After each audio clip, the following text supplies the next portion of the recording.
give us an update on how we got, how staff got this far, how many iterations, how many people had already gone through, has it been gone over 2 or 3 times? Yeah, I can give you a little bit of that. So it all starts kind of at the boots on the ground level. They put in their requests and they look at previous budgets and make projections on what they'll need in this budget year.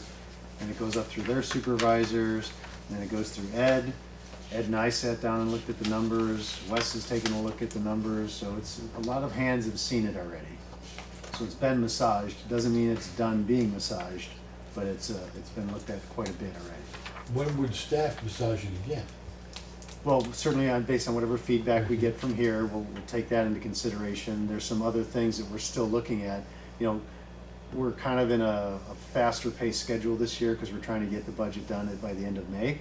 So that's compressed things a little bit. So we normally may have had this meeting a little bit later, but we moved it forward just to give us time to incorporate any feedback that we get from the directors. So what you see, it probably will change by the time it goes in front of the full board at the workshop, and then it may change again when it goes in front of the full board for adoption, based on feedback that we're getting.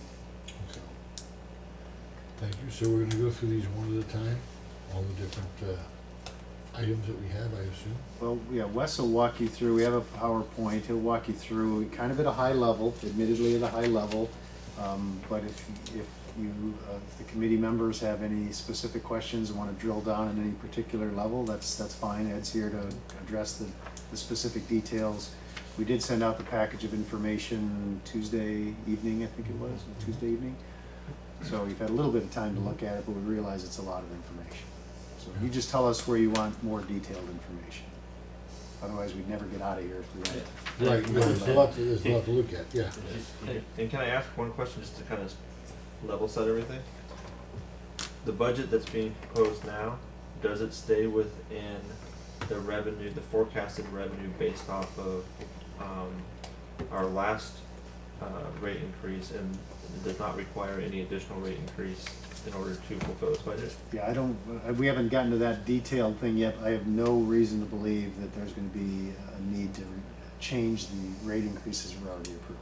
So, and that'll obviously be one of our very first checks. When we put the whole budget together, we'll check it against the revenue requirements that we're satisfied with the rate increases that we put into effect. So, and if it doesn't, we're going to go back and take a look at it. Okay, is that, to me, you know, that's the cap, right? So, Right. so build us a budget that's within that cap, or under that cap.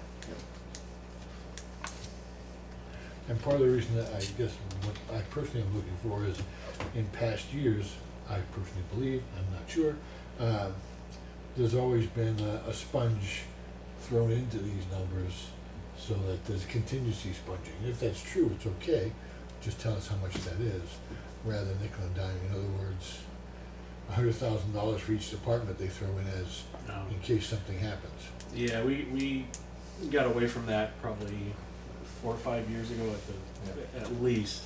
There used to be the other account that it was really big, but part of that was because on the operations side they weren't controlling their budget as well, and so we've been working over the years with finance, with engineering, all the departments getting together saying, you know, we need to have, it shouldn't just be finance looking at it going, well, you guys used this much last year, so we think, you know, you're going to need about this much, and maybe we'll add a little bit for inflation. So those silos have been broken down, and so now you'll see those other accounts, they've been shrinking and shrinking and shrinking. But that's also why you have such a large file, because as you have seen from last year, and it continues on this year, you know, we're drilling down out of, you know, multi-million-dollar budget to line items that are $100. Right. Yeah. So I mean that's how far we've taken it, because it used to be what, maybe you did a little bit here, it was maybe 5 pages was what this was instead of 25. The big others. The big others, and it was, you know, Right. something that we've worked hard to control the budget by. Yeah, by I give drilling that a down. lot of credit, because what operations used to do, 5, 6, 7 years ago was just go, hey, we're just gonna put this in, and engineering may or may not take care of it, but we're just gonna put extra $100,000 here, extra $100,000 there, and we've really worked to kind of say, okay, we can take care of these pieces, we can't take care of these pieces, because we were double counting some of that, because we thought we were gonna take care of it, and Ed's predecessor thought he was gonna take care of it. So it wasn't purposely put in as a sponge, but it was just put in because of lack of coordination. Who was your predecessor? Rich Arendt. When did he retire? I was interim for 2 years, and now this is my fourth, so year. 6 years ago. Yeah. Yep. But yeah, unfortunately, he was not fond of sharing knowledge, and didn't like engineers, and and I think hated finance even more. So yeah, that era is long gone, and the budget is very much Thank you. a joint process now. So. And does a great job. And these right here, this is all the detail, and you can see every total ties out to a line in here. So the materials ties the total, and then if you're looking for other, there are actually other lines in there, and you can see how small they are now. They're very little. So any others you see in there, that's what used to be a little bit more significant. And now he's really narrowed it down. I did notice the others are very small. I was like, yeah, that's good. Okay, so time to have some fun. Okay. Oh, come on. There it goes. Oh, I don't want to skip my page. Okay, this is my budget. I'm going to include this on everyone because it's my budget party page. Just kind of get you in a happy mood. So, welcome back to the second Finance Committee meeting of 2019 on the corner of Budget Street and Savings Avenue. Okay, so just to give you the agenda for today, I'm going to go over kind of the budget calendar, where we're at in that, progress update. I'll go over what we've done so far and where we're at, and then the second part, the budget request, that's of the 5 documents that I sent out, we have the water, which is the summary, and then you have the water detail, and you get the sewer summary and the sewer detail. Those are the operating budget requests. That's all that information. I'll go over that first. Ed's actually going to do most of the talk on that. I'll just do the driving. Then we'll go over the salary and benefit estimates, and then after that we'll talk about where we are in the budget calendar and what we plan on doing next. So in February, as you know, we updated the actuals, started working on the projections, and started putting together the operating budget requests. And we had a committee meeting in February on the 26th to talk about the calendar and the actual versus budget for the last 5 years. So this thing is just, oh, I know, I just button got Yeah, pushed. you gotta push the. Yeah, there you go. Yeah, it's that crazy mouse. I got one of these. So I think I finished this one, right? Yeah, okay. So in March, our internal process is, and we're actually still in the works because March isn't over yet. We still got a week or so. I like to remember that. So we're compiling the departmental budgets. We are finishing up the fiscal year projections. They're still kind of a work in process because it is early in the year. We still have like 3.5 to 4 months left, so some of the projections still need to be refined. We'll finish up the payroll estimates. We'll work on the debt service forecast, and then we'll work on the reserve projections coming up. Could you go over the reserve projection, 5 detailed years and 10 consolidated years? Yeah, that's, so if you look at the budget, it's towards the end, I don't know what page it's on, but it's a long-range planning portion that we have. There are 5 years of actual reserve revenues that are projected to come in and projects that we work on. And there's one page, the very last page, that shows the next 10, kind of a summary of it. So that's where the 10 consolidated years comes in. Okay, thank you. So today, we are here. So we're going to be working on the operating budget requests. Ed's going to talk about that, and then we'll go over the salary and benefit estimates. So the first page, see if I have any notes so I don't lose my train of thought here. This is the water summary. It's the first page of that packet. The departments are behind it to give you a little more detail on the summaries as well. So I'm looking at the budget to budget, and I know we've talked about why we don't look at budget to actual versus budget to budget. And the reason we're going to focus on budget to budget today is because, like I mentioned, the projections are a little Do early. we have that? I think that's a different one. I don't think we have this one. Should be the first page. This page here? No. No, that's the Water sales, full- sewer service. This is the Right first here. page. that you quoted. Right there. Do those need to get distributed, or? Those went out with the water operating budget. Do you want me to make copies? This one here. Different numbers. Yeah, you're probably missing, you probably have data in here, Yeah, I just but took out besides that, water everything else purchases. should be the same. Something I should mention is that water purchases haven't been completed because we don't have the Oh, I permissions see. to do it. So- So I just deleted the first You one. don't have the revenues in there. Yeah, Yeah, I and took your out the file revenues. probably has Oh, that. okay, yeah, okay. Like, okay. Other than that, it's the And same. that kind of helped me to fit it on the screen as well, so I'm just focusing on the operating expenses, but you should Okay. hopefully have that page. Yep. Okay, so budget to budget, we can see that the total requested increase is $283,000 or 2.52%. So we've stayed fairly level there, not a huge increase. And the highlight items are our largest variances, which Ed's going to talk about. Okay, so on the pumping, so that's what this page narrows down into. Materials and supplies, you'll see it's $50,000 more. We only had 30,000 in there last. What page are we on? I'm sorry. It should be on page 12. Page 12, okay, I got page 12 on the pumping, thank you. So what happened there is the 30,000, we didn't have a whole lot of projects that were non-capital items that fit in here for pumping. So just to kind of back up a little bit and what Glenn had touched on a little, for operations, because we have such a huge budget and we narrow everything down to these line items, we actually start our process December 1st. So I meet with the supervisors, I issue them the previous years, which they already have, but I make sure they have the correct current fiscal year budget that we're working off of. And then I have them go line item by line item, anything that has their name. So on the very first page of the very detailed budget, you see that our cell is pretty much all the way through on the pumping, because he's our mechanical electrical supervisor. So any maintenance that's happening in our pump stations, that's his.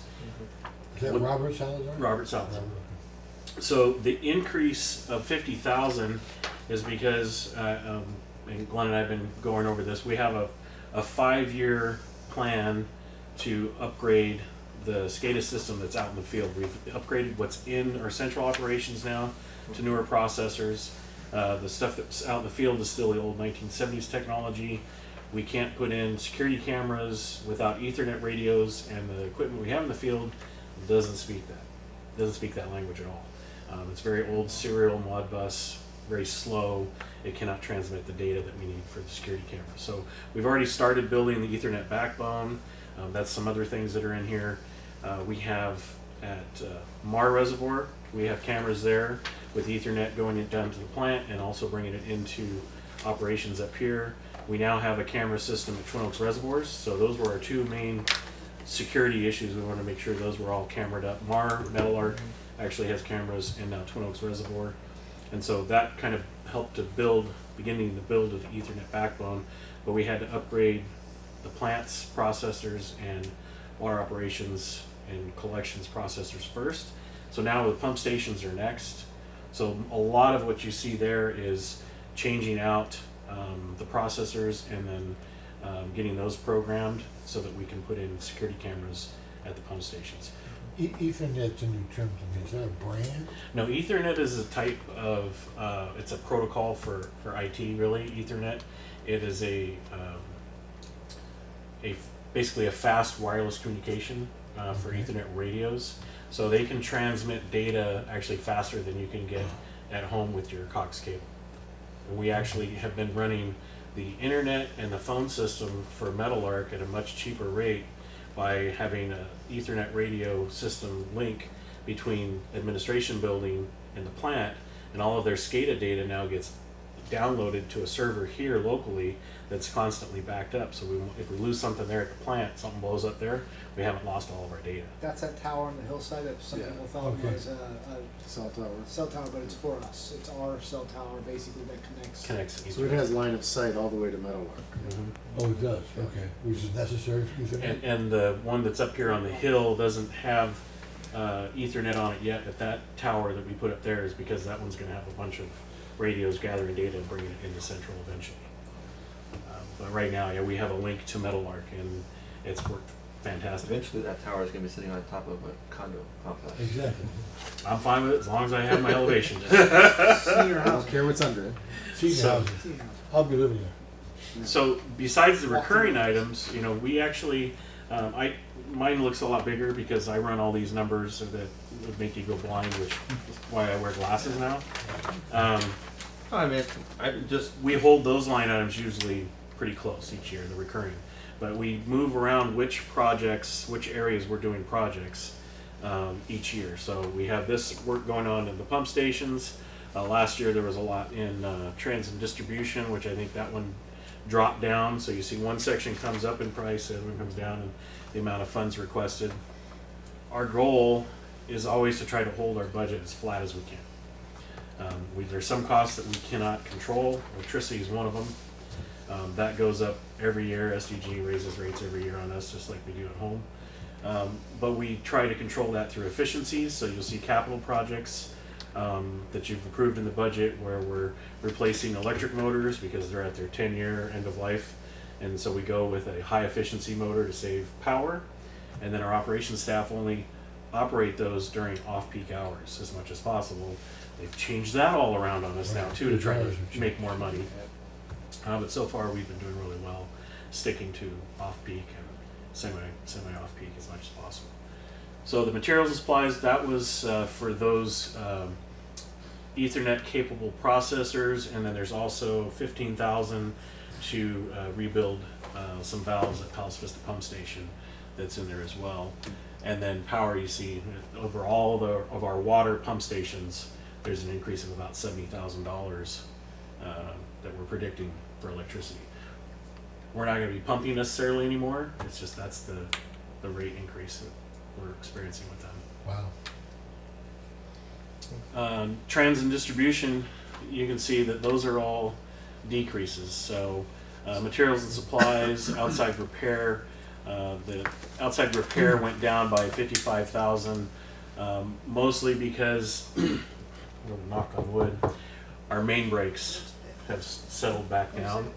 So we're hoping, this is more of a regular winter that we're getting, not like the really wet one we had previously. So we're hoping that that stays on that path where we kind of come down on some of those expenses. Paving has gone up a little bit as oil goes up, the cost of asphalt goes up, so it's gone up. So we're trying to balance that out. We're hoping maybe next year we can trim it back a little more. But the projected looks low right now for 17-18 because we actually have about a dozen patches that are due to be fixed right now that still haven't been put out to bid yet. So kind of waiting for the weather to clear up, and then we'll go out to bid and get those repairs made. Just a real quick comment on the projected, what we typically do, but not in all cases, we're about 9 months into the year, so we're about 3/4 of the year. So we basically straight line it and say, hey, if we went another 3 months at this rate, that's where we think we'll be.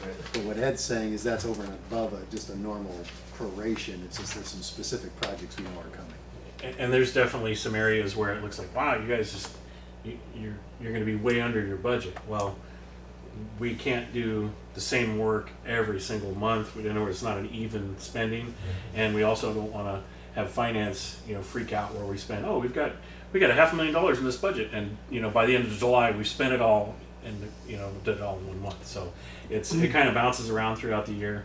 We don't have enough staff to try to complete everything in 6 months anyway. So by the time we get to where we're putting these numbers together, and we do the best we can to project out, but Wes isn't necessarily sitting down for a week with me going line item by line. I'm going, have you done this yet? Have you done this yet? Have you done this yet? So that's why those He numbers doesn't are. like me calling him every month to explain why he's over budget, so he saves it all for the end.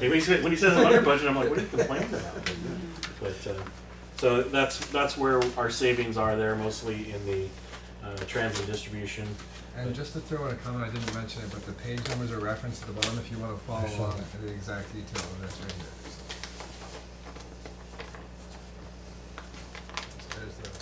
Okay, there's services. So big drop in services, and you may remember the board approved a contract for Ray White Cement about two and a half months ago for a big concrete job off of Lucianaga and Carlsbad. That's why there was so much money in the outside services. This was not a capital project because we don't actually own the property. It was a condominium complex, and they were the last of the poly services. When I started here in 1989 on the construction crew, we had 10,000 plus poly services to replace.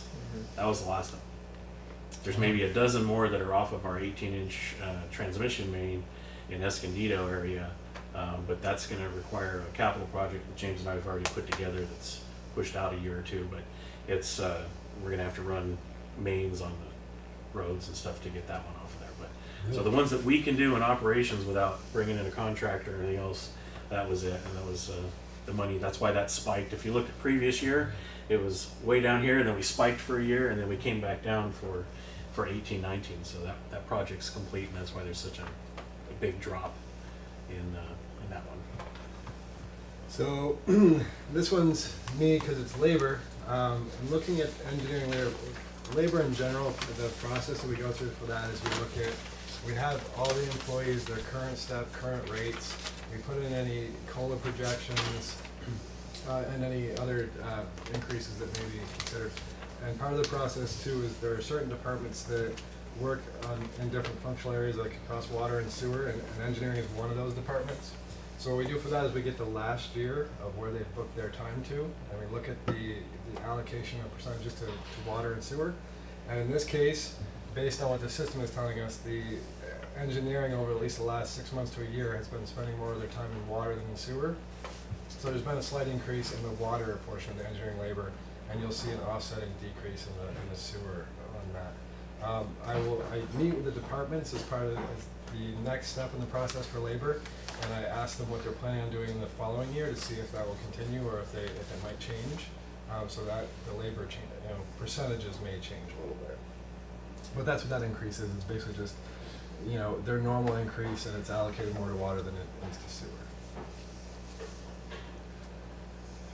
Here's the sewer summary page. This is page 1, and it's looking at budget to actual for sewer operating requests. You can see the total request is increasing by $25,000 from last year to this year. I didn't put a percentage in there because it's like 0.18%. It's almost not worth doing the math. But the most significant variance in requests is the Is this collection. page 21? That is page 21? Yes. Is that page 21? Yeah. Yep. Yeah, it's page 21. I took out the revenues again, so you're just looking at the operating expenses, the bottom portion. Okay. It's just because it's so many numbers, I have to try to fit it in. All right, but the fifth column over, you have 17, 18 to 18, 19. Right. My column says estimated 19 to 20. Yeah, I added that column for this presentation. It's not part of the budget, so when you get the budget, it's going to look like what you have there. Okay. It won't have that budget-to-budget comparison. Okay. I really like that budget to budget comparison though. Thanks for putting that on there. So we have budget to actuals, budget to budget, all that stuff, but right now, because of the projections I mentioned, we're not looking at that yet. So Ed will talk about, actually, before I go on to Ed, I have a note that it's not Ed yet because there is labor included in this as well. And let's see. Oh, I got that on there.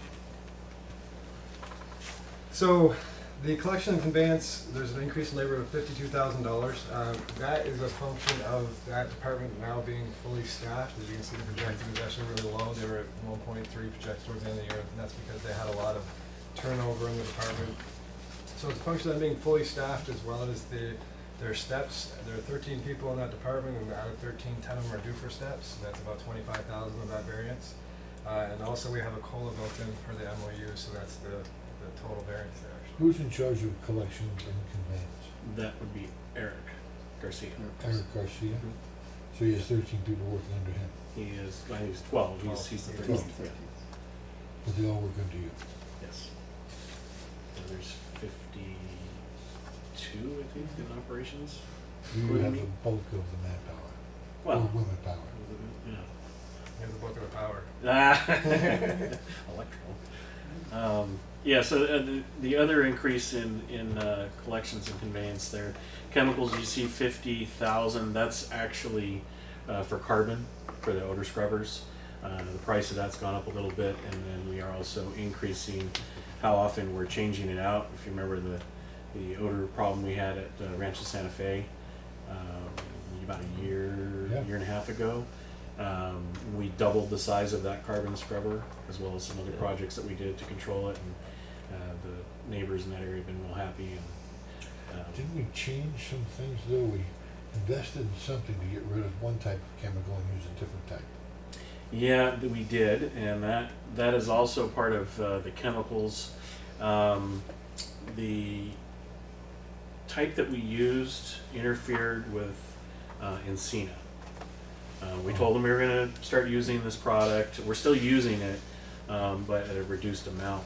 And it was actually helping us save chemical at Metal Arc. But when some part of the process at Metal Arc altered it enough, so when it got pumped into the solids, they were seeing it in Encina. And they work. spent like a month before they finally asked us, and we're like, yeah, we told you guys that we're injecting that.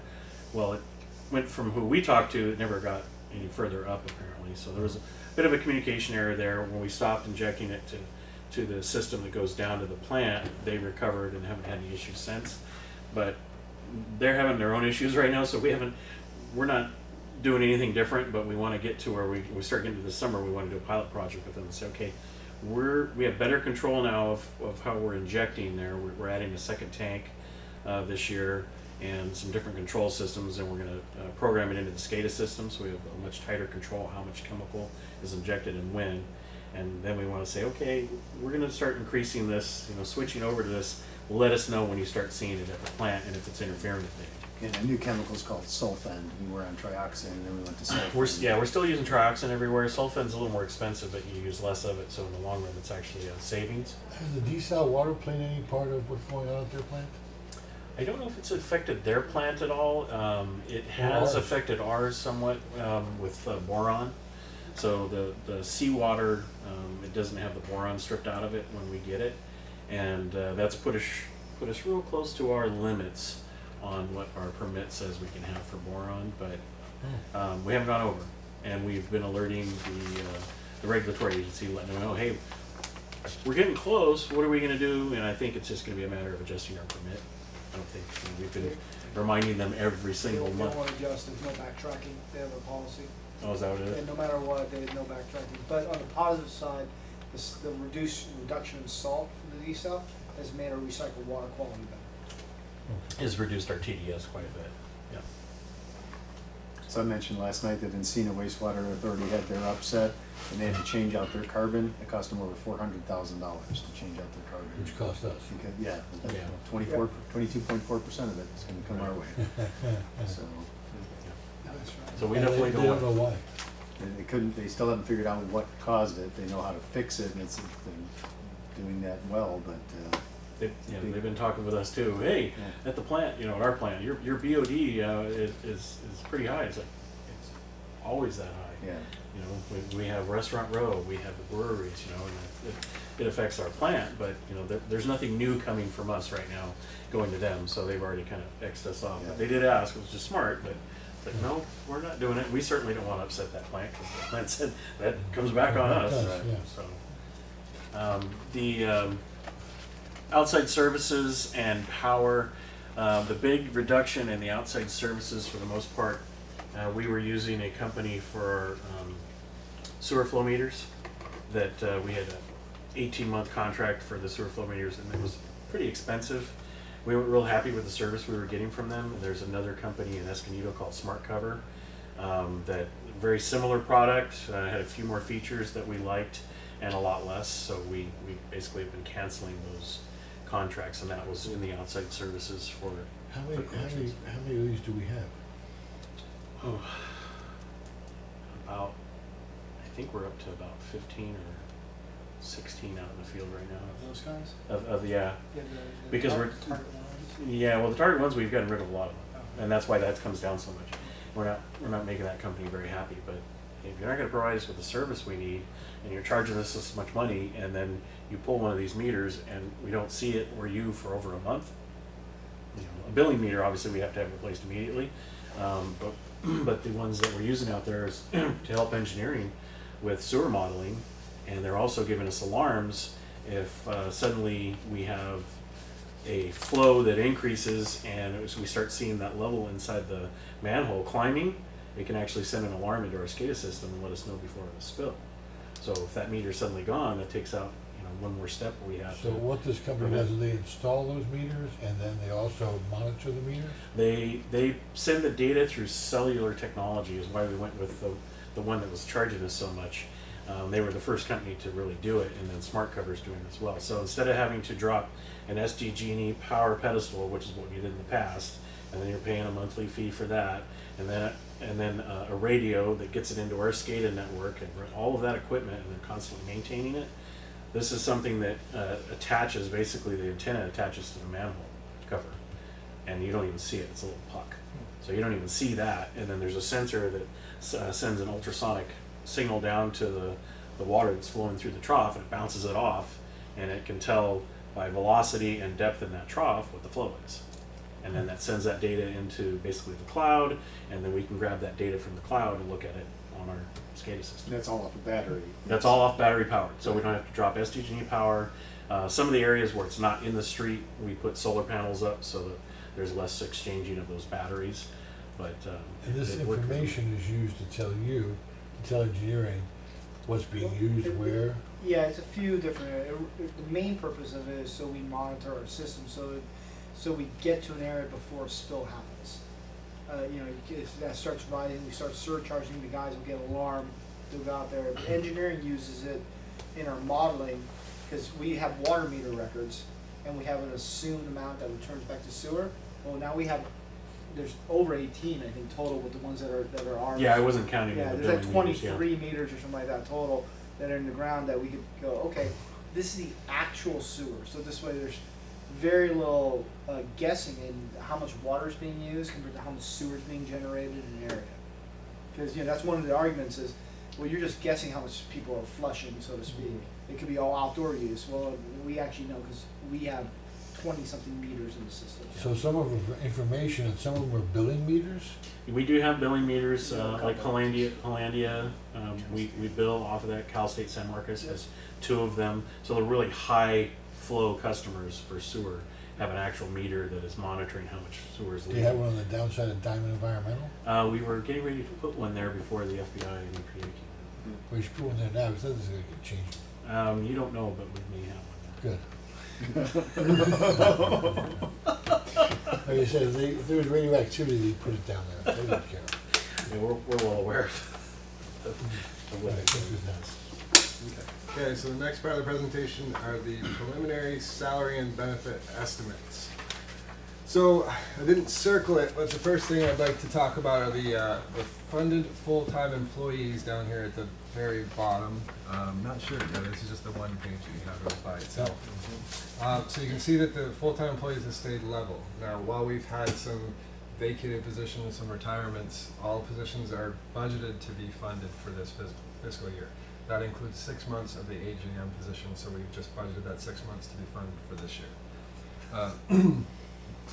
So Keeping our options open. So there's- I don't want to defund it at this point in time. So that's why you don't see any changes. The only change is that 0.25, and that's because we had a part-time employee in finance in 16-17, who's since been promoted to full-time, or changed to full-time. Next, we have, this circle here shows you the projected versus budget for 17-18. You can see that we're projecting significant savings, $779,000 to be, I don't want to say exact because it is a projection. But that's a result of, we had 4 retirements during the year. We had 4 vacated positions, which have since been either filled or are out to be filled now, so they're budgeted for next year. We had 2 people that went on leave without pay, and we have 2 people that are currently on a reduced work schedule. But they're temporary on the reduced work schedule as well. So that $779,000 in projected savings actually resulted in benefit savings as well, so you can see that below. And the total projected savings would be $1.5 million for 2018. That's a fantastic job. That's pretty good. Fantastic. Can I ask you a question? Sure. I just noticed with financing, because engineering stayed steady, Yeah, it was good. operations stayed steady. Finance started in 15-16 with 24 and a quarter people, and now you're down to 23 people? Aren't you down an extra person? Aren't you down to 22 people? Oh, well, we're budgeting to have that filled.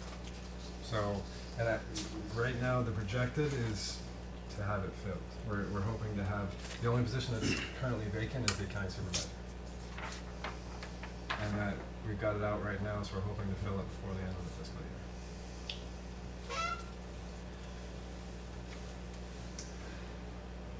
Why don't you talk about those last 2 Yep. colored circles? So the last 2 circles, we got, I'll start with the $50,000 in total budgeted savings for this coming year. So we're budgeting a reduction in salaries and benefits of $50,185.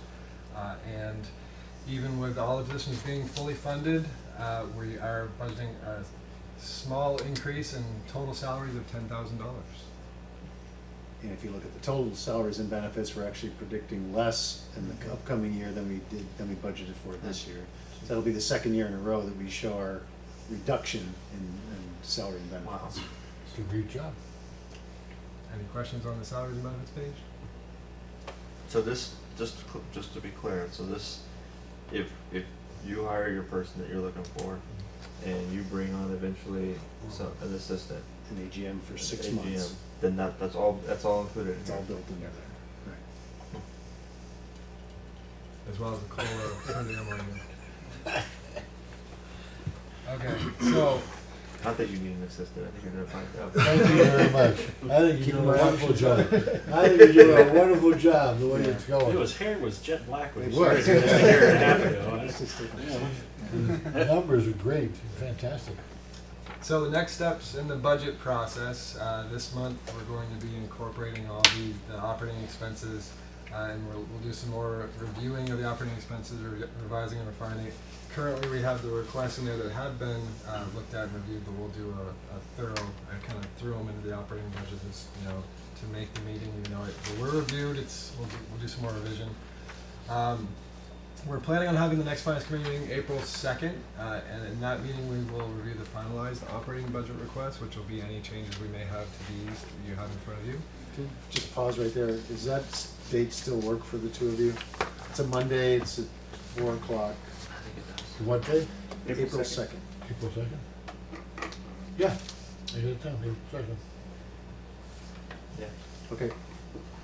And then we'll do at that meeting, we'll also do a preliminary review of the capital budget request, so we'll go through some of the major capital budget request pages that we have, and James will be here, Ed will be here as well to talk about those. So you're gonna supply us with the same information we had here, but updated, Correct. Any changes, as the final, any changes that are made between now and then, I'll be informing you of those. so we can compare these to these Right. Yes, sir. and see if anything Yeah. jumps Is there out. like an overview, like summary page in here somewhere? Of like the total budget, budget over budget from last year and also projected over. The best way to look at that would be this water page here, and the sewer page, it looks just like it here, those two. Is that it? Yeah, We don't have them combined, No. but we could do that if that'd be helpful. for next time. they're on separate pages in the budget, so we do the water section, then we do the sewer section, so those are the summary pages for those sections.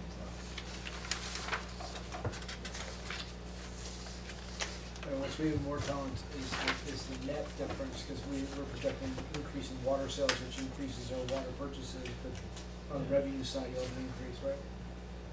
Yeah, because we got a rate increase this year. Yep. And usage. A couple of questions. Just a minor detail that I saw that I'm just curious about is that some of our facilities, we have pest control and some we don't. What's the difference? It's just where they're at, and it's really weird. Some of the stations we cannot. We've sealed every nook and cranny. That stuff you buy at Home Depot, the foam, that insulation stuff. Right. We've had guys go and try and find every little tiny hole that was in the building, and we still get rats and mice in there. So we've had to have a pest control company come out, and they bait them, and they do all that stuff to keep them out of there, because they're eventually going to get in and start chewing on wires, and that's a much bigger problem. So those are the facilities that we just, no matter what we do, we can't keep them out. So we've had to hire a company for that. Okay. In South Lake, and my concern with South Lake is we've leased it out to the city of San Marcos. But we've leased it out for whatever it is, $1 a year, but it looks like we're spending a lot of money on it. Why haven't we transferred those costs to the city of San Marcos? On which part of the lake is? You're not talking about the pump station, right? You're talking about where it's actually the lake under tanks and reservoirs. Yes, weed abatement, dam fee, water That'll quality I'll maintenance. pass to Wes, because I believe we are a percentage of that. I gotta look at the contract, but I did look at it last time the question was brought up in the board meeting, and I believe we're recovering all of our costs to South Lake. If not, it might be, it's either 50% or all, I can't It's remember. 50. It's 50. I thought it was Yeah, 50. yeah, I don't know for which ones, but in the contract, it says 50/50 for these certain things. Well, and has that contract, it kind of gets renewed like almost every year, extended. Comes to the board, yeah, I don't recall, you may recall they came to the board, Yeah. what, like a year and a Jack half came, ago? yeah. Jack did. Before I started. Yeah, so Yeah. about 2 years ago Yeah. then, and they had an extension with that was 3 or 4 years, so then whenever it's gonna be up again, I or would just, they have to build it. I would just suggest the next time if it comes forward again, that we include all the fees. They have to pay it, they don't have a choice. why are we paying it? The only one and it's a big chunk there that I don't think we can ever put back on them is the $15,000 a year to Division of Safety of Dams. Well, it's our because responsibility, but they can pay for it. Well, I'm just saying that as far as the contract was concerned, I remember it being the dam was always going to be our liability, our responsibility. And the water quality was eventually supposed to be theirs when they did it, but right now we've had to take care of it because if we get the biggest concern I have at the lake, the reason you see so much money there is we've been getting the microcystin. They call it a blue-green algae, but it's actually a bacteria, and that's the one that produces the toxin that can kill dogs, and kids can get sick. And the best that we can, we try to keep people out of there, but especially now with the homes that are all built there and the everybody's- university, they're in there. They're in there fishing. They have their dogs in there. We kick them out and threaten with the sheriffs. The sheriffs don't want to show up anymore. So when we get that, we have to treat because I don't want a lawsuit coming back against the district that could be Well, no, and thousands or And I millions. agree that we treat it. All I'm saying is the city of San Marcos needs to pick up the tab. Yep, I'd be fine with that. And I think that's a necessity moving forward with them, is that all the financial burden is theirs. Because we're never gonna use the water for anything. I mean, We can't. We just own the property. Yeah, the Department of Public Health back in the day, now it would be the State Water Resource Control Board that control those regulations. We asked them if we could ever use that water even in an emergency because we used to keep chlorine there on site. They Yeah. laughed at us. They So- said, no, So you'll all- never serve that to all the public. fees contingent with that should have come forward again. All fees need to be the city of San Marcos, because we receive no benefit from it whatsoever. And if they build a park out of it, we still receive no benefit from it. And I think getting to pay that is better than an 8x10 dock. We get to own the park after 50 years. Yeah, which we probably lease back to them anyway. Yeah. We don't want to have a park. So just to let you know, the total cost last year were $46,997, and we billed them $23,490, which is half of the cost, and that includes our labor. So we should change that. Still our responsibility, but they pay for it. I just think when the full board can vote on it. So when the agreement comes back, when it's Which it will, because they're not ready to build. Yeah, they haven't. And for them, that shouldn't be that much. It's nothing. Yeah, I know It's it's- nothing. It's just terms and conditions. Right. But ultimately, do we have like a hold harmless with the city with that now? I mean, let's just say worst case scenario, God forbid, a kid's out there fishing, he falls in and he drowns. Okay, very realistic scenario. Mhm. Probably not a matter of if it will happen, but more likely when, especially with all those homes going there. Are we liable for that? Is the city's liable? Is it just sue everybody at that point? We're liable until the city builds a park system. Once it becomes a park system, they take on the liability, is the way I understand it in the contract. I'm not 100% sure on that. We'll check on But that. that's what I recall from the contract negotiations. And I think again, that would be something we need to transfer over to the city. Yeah. Starting now, because they should have had it built by now. But you have to remember when they penned the contract, it was imminent. Right.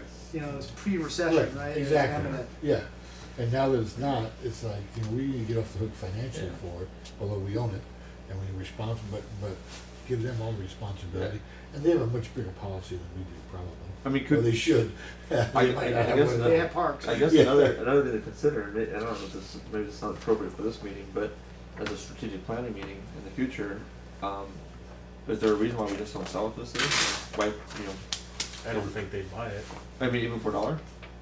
Oh, I buy mean- it for $1? Yeah, I mean, we're leasing it to them for $1 a year anyways. Why wouldn't we just sell it to them for $10 and It's a give them lot or of $50? property. I don't know that we could do that legally. Could we? Well, I mean, the appraisal came in at $15,000 for that little tiny piece of land right there, That so. would be a lot of money you'd be giving away. Yeah, but are we ever gonna? It's not developable because it's a lake, right? Well, we still would have to have the pump station there, and we do have All the way to the a top. line running through there, so, You remember the parcels go all the way to the top of the hills that butt up against the San Luis Trail system. Besides, isn't that That's a part big- of Hernandez that's a big Lakes? space. Yeah. That's, That's right. I'm just thinking. I mean, Crown if- jewel of- I You mean, had to say that, didn't you? You just do the reaction. That's a San Luis That's golf fair course, play. I thought. The golf That's course fair. is supposed to go there. That's the golf course That's going the up golf there. course, Yeah. Could it? Could you put it? Sorry, I mean, Jim. It's pretty steep right there, isn't it? There's not a lot of development. The golf course, yeah, but That's- original, a lot of elevation original changes to the spa course. had a golf course at the top of that hill. Yeah. The grading has been changed. It could never happen the way it Well, was originally. yeah, and then that was there to try to get the old city council to approve it, and they still didn't approve it. It took the new city council that was elected to approve it. Yeah. And then I guess the follow-up question to that, is it even possible to fill it in and remove the lake piece of it altogether? And I'm not suggesting that we do, I'm just trying to think about just all Someday. options. Yeah, I've seen developers move mountains in San Leo. I can guarantee you that's possible. Yeah. It's probably cheaper to, I mean, I'm just talking, Yeah, we're guessing, just- it's probably cheaper to fill it in than raise or short up that dam. So, Yeah. More senior housing. Yeah, our school. Okay, so the April 2nd meeting, we will again finalize the operating budget, review the finalized operating, but we won't actually finalize it. And then we will review the capital budget request, which will be preliminary. In the April 25th meeting, we plan on reviewing the finalized capital budget, and then reviewing a draft proposed budget. That's something that I think Glenn wanted to talk about, because we may discuss setting up a May Finance Committee meeting. Yeah, we want to reserve the option if there's a need to check back in with the finance committee in May before we go to the full board workshop on the May 21st. We don't know if there's a need yet, but we'll check your schedules and retain that ability. Oh, yeah, May's a tough month because of Aqua. Yeah, what month or what week is Aqua? It's the second week, from the 7th to the 11th. And then maybe why we have the 25th is the. Where is that? What do you have? Conference. You had May 25th now? Sacramento. That's the Sacramento. April 25th. Yeah. Oh, April unfortunately. 25th? We have a finance committee on the 21st. And our board meeting, I think that's we put a possibility for a board meeting on the 30th. We're gonna have a special board meeting on May 30th to adopt the budget. And we have a finance meeting on the 21st. That's a full board workshop. The On the May 21st is? Yeah, go to the next slide. Yeah, that's that full board workshop proposed on May 21st. That's with all 5 board members. And then the next week, so that'll be a Monday, I believe. That is a Monday, yeah. And then the 30th would be the special board meeting where we will adopt the budget. And you're thinking of possible finance committee meeting on April 25th? And that would be 4 o'clock Well, still, right? April 25th is already, I think we discussed. That's it for before. sure. April 25th, we're gonna have, Yeah. there may be another one. Go to the next page now. We may do one more early May. Okay. If we feel we need to before, on the way to the full board workshop on the 21st. The 25th is 4, right? Yes. Yeah, Okay. that's, I think they're all on Mondays at 4 o'clock. I think we tried to get that regular meeting. So, yeah, May 30th will be hopefully. Down, really No, cool. yeah, I'm actually flying in, but No, it's I'll not be in May time. 25th, I'll be it's April back home On in time. which day? Ah. 25th? I'm gonna Thank land you. and come straight here. I'm sure you'll Yeah, I think we talked about. It's that. my birthday too, so if you Yeah. guys wanna bring a cake or Yeah, cards. April with- April 25th? Be a shopping so, days. yeah, April so, 25th. Feel free to bring anything. Yeah, you gotta- 21? I'll be turning 21, so if you guys wanna bring alcohol, that's All fine. right. 21 times 2? Pretty much. And that's it. That's the budget party page.